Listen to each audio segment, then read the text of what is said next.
It was 1 in the morning when I heard the pounding at my front door.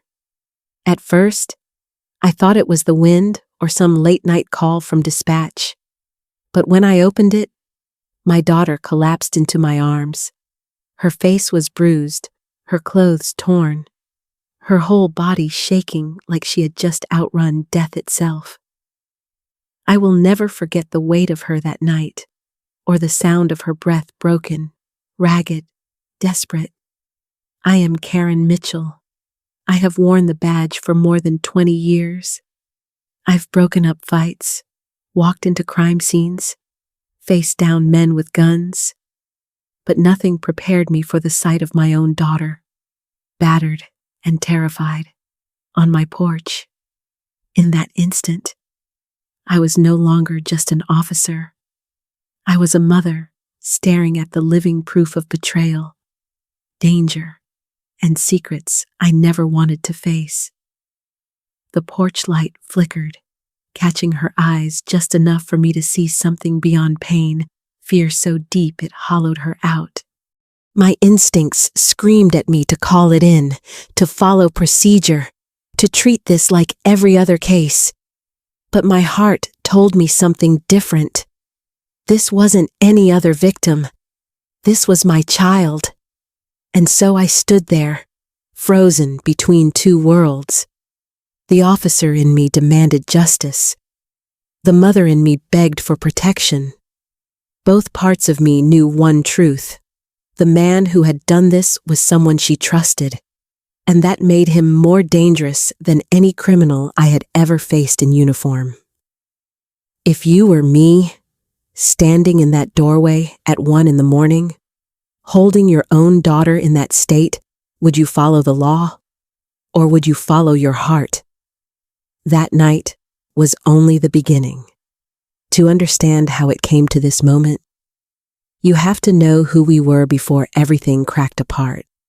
I grew up in a town most people would call forgettable, a stretch of western plains where the wind carried dust across empty fields and the nights were so quiet you could hear your own heartbeat.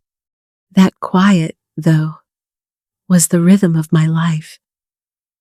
It was where I raised my daughter, Emily. She used to run through the tall grass like it was her stage, her laughter carrying farther than any church bell. People around town called her a light, and I believed it. She was bold, curious, and always asking me questions about the world beyond our small county lines. But in the past year, that light dimmed, slowly at first. She stopped playing the piano on Sunday afternoons. She lingered in her room instead of joining me on the porch to watch the sunset. Her laughter became rare, her voice quiet. I would look at her and feel a shadow between us, like she was holding something heavy that she didn't trust me enough to share. I told myself it was just the passage into adulthood, the way young women pull away to claim their independence. But a mother knows when distance means something more. Our bond had always been tied to this land. The house we lived in sat on acres that had been passed down through generations of Mitchells. My father used to say the soil carried memory, that every fence post and oak tree held the weight of those who came before us. Emily grew up believing the same. When she was little, she'd dig her hands into the dirt, insisting she could feel my grandmother's presence there. To us, the land was more than property. It was our anchor, our proof that we belonged somewhere in a world that often felt like it wanted to forget us. That's why her silence unsettled me so deeply. The girl who once treated this place like her sanctuary now walked its fields like a stranger. I watched her pull away, not just from me, but from the very ground that had always held us together. I carried a quiet fear inside that whatever was stealing her joy would also take her away from this land, and from me. I didn't know then that my fears were only the beginning. Because sometimes the danger isn't out there in the wide, uncertain world. Sometimes it's much closer. Sometimes it wears a face you already know. I laid Emily down on the old couch in the living room, the one worn smooth from years of use. Her face was pale, her lips split, and I kept a damp cloth pressed gently against her temple. My hands moved automatically like any mother's would, yet every touch carried the ache of knowing my little girl was hurting in ways I couldn't easily fix. I whispered inside myself that she was safe now, here in this house, under my roof. But safety has a way of being fragile when someone is determined to shatter it. The silence of the room broke with a sharp vibration. Emily's phone lit up on the table. I didn't need to pick it up to know who it was. Jason, her husband, the man who had turned her light into shadows. I saw her flinch before she even looked at the screen. The way her shoulders curled in, the way her breath caught it, told me more than any words could. Message after message appeared. I couldn't see all the words, but the tone was clear. Threats disguised as demands, control masked as concern, promises of punishment if she didn't answer. I felt my chest tighten with a rage I could barely contain. My training as an officer told me to document, to act, to protect. But the mother in me saw my daughter's trembling hands as she begged me not to interfere.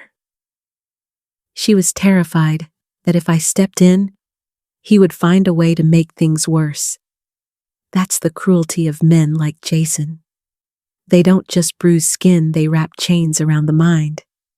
They convince their victims that silence is survival.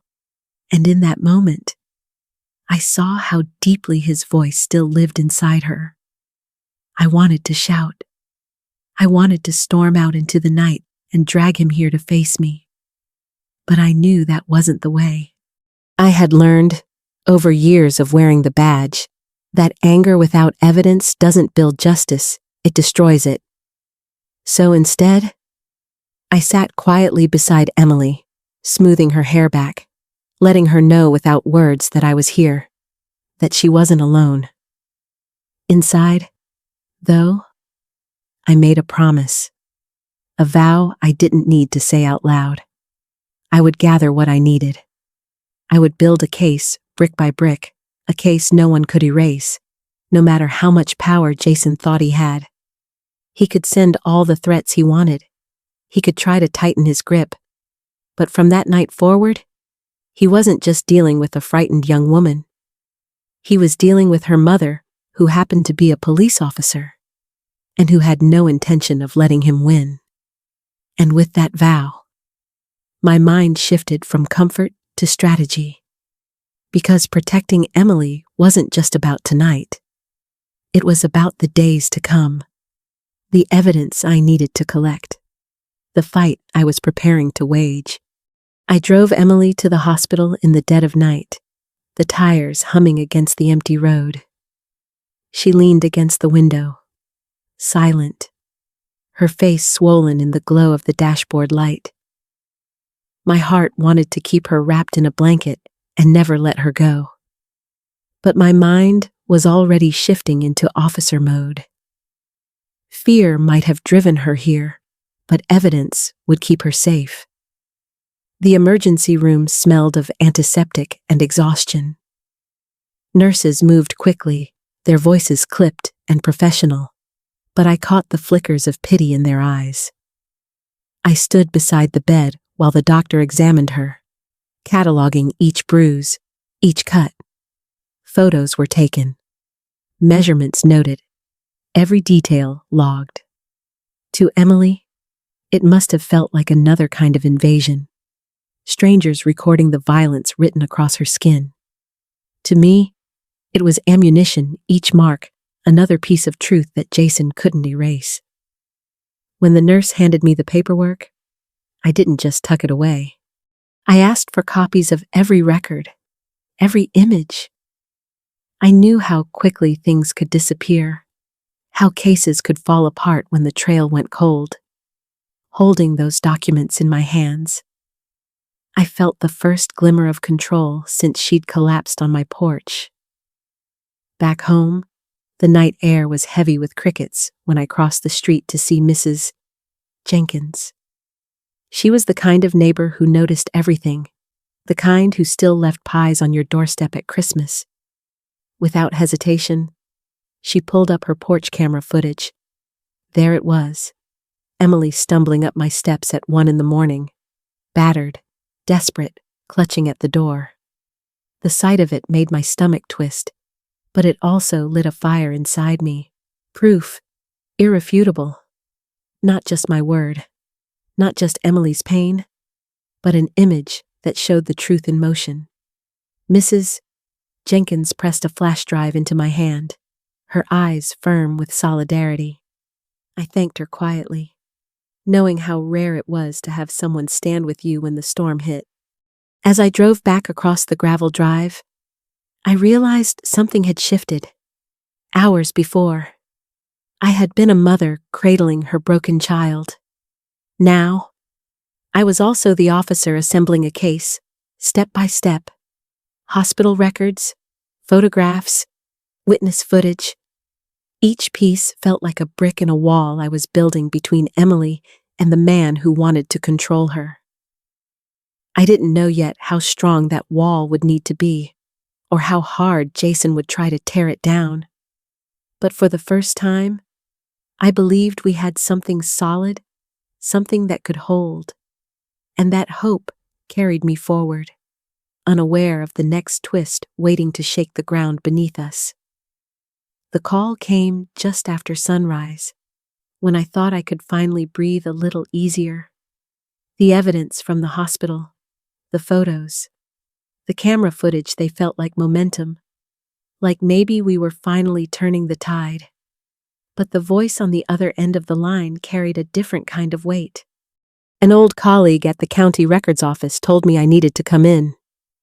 He didn't want to say more over the phone, only that it was urgent, and it involved Emily. I drove there with a knot in my stomach. The office was quiet that morning, sunlight slanting through dusty blinds, the smell of old paper thick in the air. My contact slid a file across the counter, his face tight with discomfort. Inside was a property deed, Emily's inheritance land. The ground passed down through my family like a living thread. But the signatures on that document weren't hers. I would have recognized her handwriting anywhere. The strokes were stiff, unnatural, and the notary stamp a name I didn't know, attached to a date that didn't line up with anything real. For a moment, I just stared at it, disbelief freezing me in place. It wasn't enough for Jason to break her body and spirit, he was reaching for her future too, stripping her of the one thing that tied her to her roots, to me, to the generations before us. It was theft dressed up as legality, a fraud meant to erase us quietly from our own land. I traced my finger along the forged signature, my hands trembling, but my mind sharpening with every second. This wasn't just his work. Forgery at this level needed help, someone inside, someone willing to look the other way or put their own stamp on his lies. The thought made my blood run cold. How deep did his reach go? I gathered the papers into a folder, clutching them as though holding on to Emily herself. The outrage simmered beneath my skin, but I kept my face calm, my voice steady. I couldn't afford to be reckless. This was bigger than a bruised face or a threatening text. This was the slow theft of everything we stood for. Walking back to my car, the morning air felt sharper, every sound louder, every shadow deeper. Jason wasn't just a violent husband. He was a man building a cage out of law and property, tightening it around my daughter until she had nothing left. But he hadn't counted on me. And as I gripped that folder, I knew I was ready to take the fight further. even if it meant stepping into places most people wouldn't dare go. My next move was clear, and it would take me somewhere unexpected, the pawn shop, where shadows of truth often hid in plain sight. The pawn shop reeked of old metal and stale smoke when I pushed open the heavy glass door. Fluorescent lights hummed overhead, casting a sickly yellow glow on rows of tarnished jewelry, rusted tools, and forgotten belongings. It wasn't just a business, it was Jason's kingdom, his stage for swagger and intimidation. I felt the air tighten around me as I stepped inside, every inch of me aware of what I carried in my bag: the hospital records, the photographs, the footage, the forged deed, evidence layered like armor. Jason leaned against the counter, that same smug grin painted across his face, as if daring me to break. He looked me up and down with lazy arrogance, the kind of confidence that comes from years of getting away with cruelty. My pulse pounded, but I steadied myself. I wasn't here as just Emily's mother. I was here as someone who knew how to build a case, how to strip the power from a bully brick by brick. I laid the file on the glass counter with deliberate calm. One by one, I slid the documents out: injury reports, photographs, the camera footage, the deed with its shaky forgery and false notary stamp. The sound of paper hitting glass felt louder than any words I could have spoken. Jason chuckled, low and mocking, like the evidence was nothing more than smoke. He bragged about lawyers, about friends in the system who would twist the truth for him. He carried himself like a man untouchable, cloaked in arrogance. But I saw the flicker in his eyes when the forged deed lay exposed between us. For the first time, the cracks in his armor showed. Inside, anger surged hot, but I kept my voice steady, almost cold. I told myself this wasn't about shouting him down. It was about letting him know the tide had turned. I let him see in my eyes that I wasn't just bluffing, that the law was no longer his shield. When I finally gathered the papers back into my folder, I stood straighter than I had in weeks. Jason sneered, but his fingers drummed nervously against the counter. The balance had shifted, and he knew it, even if he wouldn't admit it. I walked out of that pawn shop into the sharp daylight, my heart pounding but my steps unbroken. Behind me, Jason was left in his den of shadows, rattled and dangerous, but no longer invincible. And I knew this was only the beginning, because men like him don't go down quietly. The rumors and threats were coming. Whispers have a way of traveling faster than truth. Within days of that pawn shop confrontation, I could feel the town's eyes on me. At the grocery store, conversations would hush when I walked by. At the diner, old friends avoided my gaze, sliding into silence as if my presence carried shame. People began to murmur that I wasn't acting as a mother, but as a cop gone rogue. They said Emily was dramatic, that she was twisting stories to cover her own mistakes. Each rumor felt like a fresh cut, not because I hadn't been doubted before, but because it came from neighbors I had once trusted. The worst came one morning when I found a folded piece of paper wedged into my screen door. The handwriting was jagged, angry. The message was short, a warning that if I didn't back off, I'd regret it. Holding that note in my hand, I felt a chill creep deeper than any cold wind could manage. It wasn't just whispers anymore. Someone wanted me silent. For a moment, fear threatened to hollow me out. Emily's safety, Mrs. Jenkins's kindness, even my own position on the force, it all felt like it was dangling by a thread. But fear never carried me through my years in uniform, and it wasn't going to start now. I went straight to my captain, laid everything on his desk, the threats, the rumors, the fragile position we were in.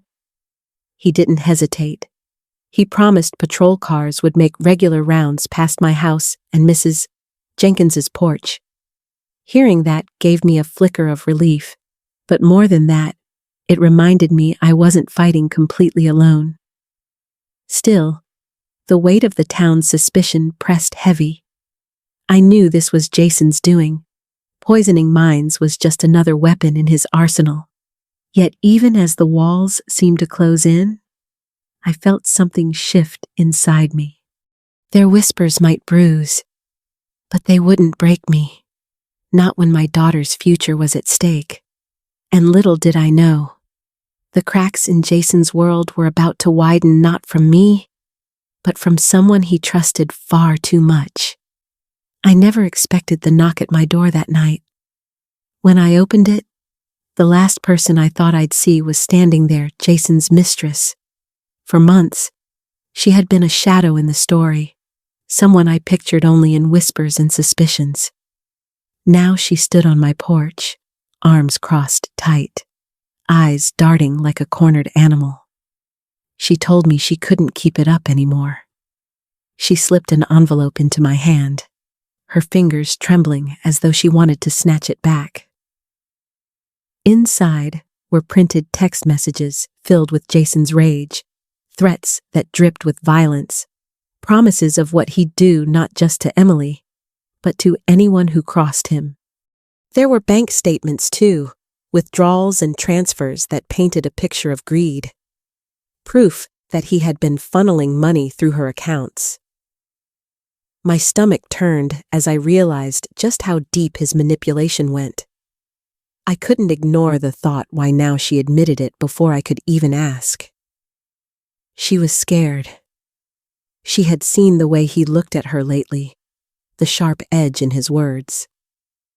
She knew it was only a matter of time before he turned on her the same way he had turned on my daughter. Her betrayal wasn't born out of loyalty to me or Emily. It was survival. Part of me wanted to slam the door, to tell her I didn't need another liar in my life. But as I flipped through the papers, as I read his words in black and white, I knew this was more than gossip or rumor. This was undeniable. For the first time, Jason's empire of intimidation had a fracture, and it came from inside. I gathered the papers, sliding them into the growing folder of evidence I had built piece by piece. Relief mixed with suspicion, hope tangled with dread. Could I trust her? Maybe not. But the proof didn't lie, and the proof was mine now.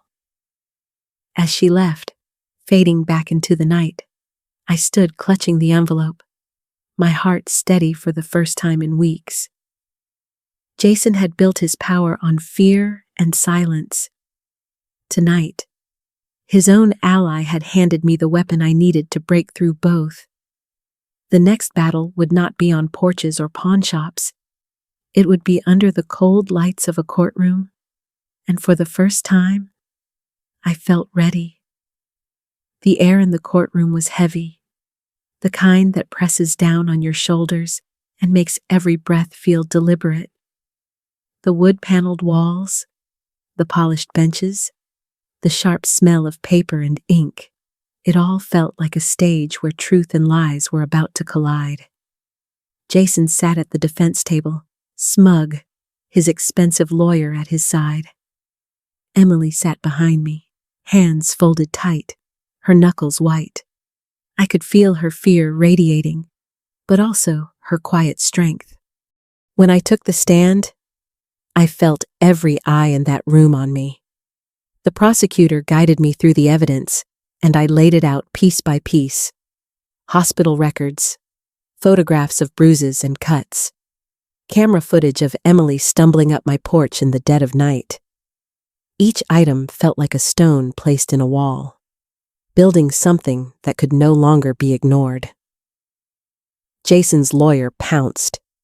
He painted Emily as dramatic, unstable. He tried to twist my role as a police officer into bias, as though my badge had blinded me to truth. But I held steady, I reminded myself of every sleepless night, every whispered promise I made to protect my daughter. My voice didn't shake. If anything, the attacks only made me sharper, more deliberate. Then came the forged deed. I watched the jury's faces as the fraudulent document was displayed, signatures mismatched, the notary stamp false. That land had belonged to our family for generations, and Jason had tried to steal it with a pen. The betrayal went beyond bruises and threats. It cut into legacy, into roots. And then, the turning point. The mistress entered. I'll never forget the silence that fell when she walked to the stand. For months, she had been Jason's hidden weapon, the one he paraded in whispers. Now she became the blade that cut him down. Her voice trembled at first, but her words were steady text messages filled with his threats, bank statements showing his schemes, proof of his rage, even against her. Jason's confidence cracked in that moment. His jaw tightened, his eyes darted, and the arrogance that had carried him this far began to slip. His lawyer scrambled, tried to discredit her, but the evidence was too overwhelming. One by one, the pieces connected until the picture was undeniable. As I sat back down, I caught Emily's eyes. Tears welled there, but they weren't the same tears of fear I had seen weeks ago. They were tears of release, of finally being heard. The judge's voice broke the tension, calm but firm, acknowledging the gravity of what had been presented. It wasn't the final verdict yet, but it was a recognition that the evidence carried weight, that Jason's control was breaking. For the first time in this fight, I felt the tide turn. The courtroom was no longer Jason's shield. It had become the place where his lies began to unravel, and where justice started to breathe. What came next would decide everything, not just for Emily, not just for me, but for the generations tied to that land and the legacy Jason had tried to corrupt. And as I left the stand, I knew we were one step closer to reclaiming it all. When the trial ended and the gavel came down, there wasn't a sudden wave of peace. The truth is, healing doesn't arrive all at once. It comes in fragments, in small, almost fragile victories. For Emily, the first sign was laughter. It was quiet at first, cautious, almost like she had to test the sound of it again. But when I heard her laugh, even just for a second, I knew we had turned a corner. Therapy became part of her rhythm. Some days she came home exhausted, drained by the work of revisiting pain. Other days, she walked in with a softness in her shoulders I hadn't seen in years. She started cooking again, flipping through old family recipes, humming absent-mindedly. Healing was uneven, but it was movement, and movement was life. As for me, I wore two hats throughout all of it, the officer and the mother. In the courtroom, I had to be sharp, methodical, precise. At home, I had to be soft, patient, and steady. Somewhere in that balancing act, I found myself speaking to other women in town, women who carried secrets in their eyes. I began sharing resources, pointing them toward shelters, hotlines, and safe people. I realized this fight wasn't just ours, it was something bigger, a thread that connected us all. I thought often about the land Jason tried to steal. To him, it was property. To us, it was history, roots, memory. Standing there now, with Emily beside me, I understood that what he tried to take wasn't just soil and deeds, it was our sense of belonging, our right to stand unbroken. And we were still here. Healing doesn't erase the past. The scars remain, both seen and unseen. but they don't have to define the future. Emily's laughter, the resilience we carried, the community we began to rebuild, all of it reminded me that survival is only the beginning. Thriving is the real victory. If you've listened to our story, maybe it stirs something in you. Maybe it reminds you of someone you know, or even of yourself. Please, don't carry it alone. Speak up. Seek help. There is strength in reaching out, and there is hope on the other side of fear. And if this story has touched you, I'd ask you to share it, like it, comment, pass it forward. You never know who might need to hear it tonight. When I think of Emily, my first memories are not of silence, but of sound. She was a child who filled the house with laughter, who asked endless questions, who ran barefoot through the fields behind our home as if the land itself was part of her spirit. That land wasn't just dirt and grass. It was a piece of our family, passed down through generations, a legacy of hard work and endurance. I always believed she understood its weight, that she carried the same pride in her bones that I did. As she grew older, I watched her carve out her own identity, still vibrant, still full of dreams. When she married Jason, I wanted to believe she had found someone who would honor that light. I told myself to trust her choices, even when small doubts whispered in the back of my mind. As both her mother and a police officer, I have always walked a careful line between protection and restraint. It's easy to enforce the law with strangers. It's far harder when it's your own daughter, your own blood, your own heart on the line.